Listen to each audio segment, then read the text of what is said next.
Welcome to The Explainer. Today, we are diving headfirst into one of the biggest mysteries out there. What exactly is consciousness? You're experiencing the world right now, this very second. But have you ever really stopped to think about how that's happening? I mean, really think about it. We're all living inside this incredible mystery, one of the last great frontiers of science, consciousness itself. In a way, it's the most familiar thing imaginable, right? I mean, it's you. Neuroscientist Anil Seth has a great way of putting it. It's the thing that goes away when you're in a deep, dreamless sleep, and poof, it's back the moment you wake up. Simple. But trying to nail that down scientifically? Oh, that is a whole other story. So, to get our bearings, let's use a classic definition from the philosopher Thomas Nagel. And it's so beautifully simple. He just says that for any conscious thing, there's something it is like to be that thing. There's an inner experience. It feels like something to be you right now. And Nagel famously used the example of a bat. We can't know what it's like, but there's probably something it's like to be a bat. Okay, so where do we even begin to look for answers? Well, Anil Seth calls himself a pragmatic physicalist. Now, that's not some rigid, dogmatic belief. It's just a starting point.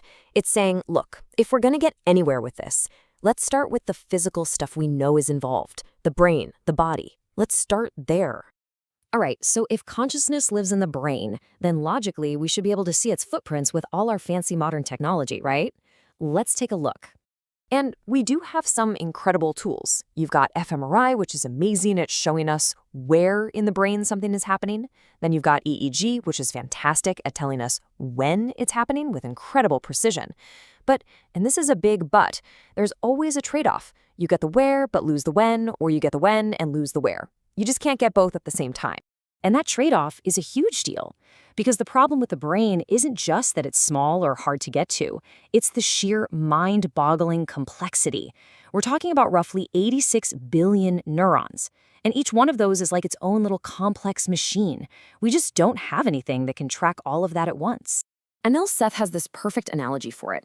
He says using something like an EEG is like dangling a microphone over a huge city. You can hear the overall roar, you know? You can tell if it's rush hour or the middle of the night, but can you hear what any two people are actually saying to each other? No way. And that's the problem. The real action, the important stuff, is in those individual conversations between neurons, and we're just picking up the background noise. So this gets us to a really, really crucial point. When we see a part of the brain light up on a scan, when you feel, say, happy, that's just a starting point. It's a clue. It's a correlation. But it is not an explanation. It doesn't tell us why you feel happy. I mean, think about it. You can find weird correlations all over the place.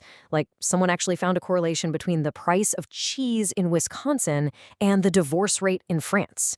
Does one cause the other? Probably not. So you see, science has to do better than just spotting patterns. It has to explain how and why those patterns exist.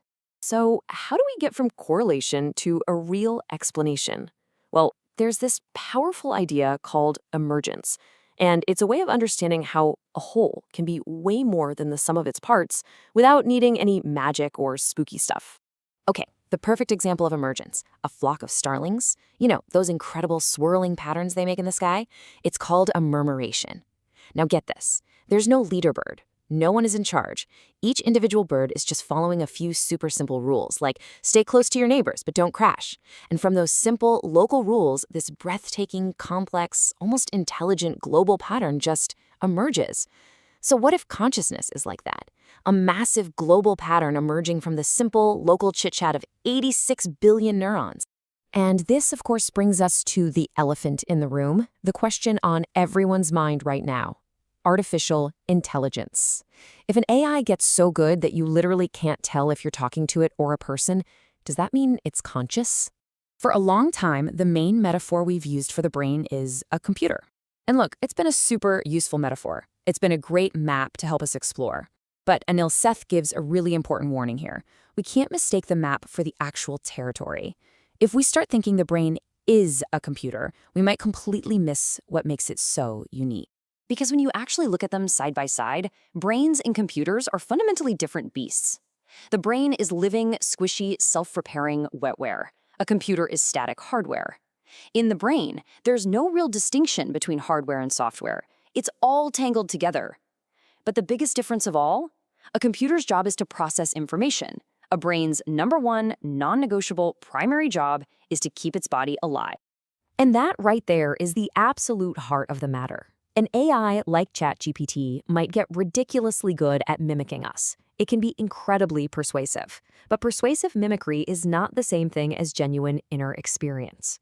Just because it can talk the talk doesn't mean there's anything it is like to be that AI. Okay, so if the brain isn't just some kind of computer made of meat, then what is it? Well, this leads to a pretty radical and powerful new idea about what we are. Seth's term for it is beast machines.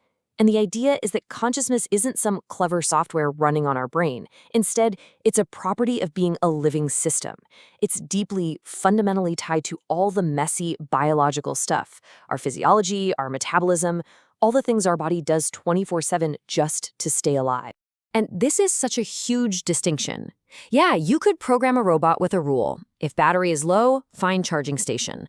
But we aren't programmed with a will to survive.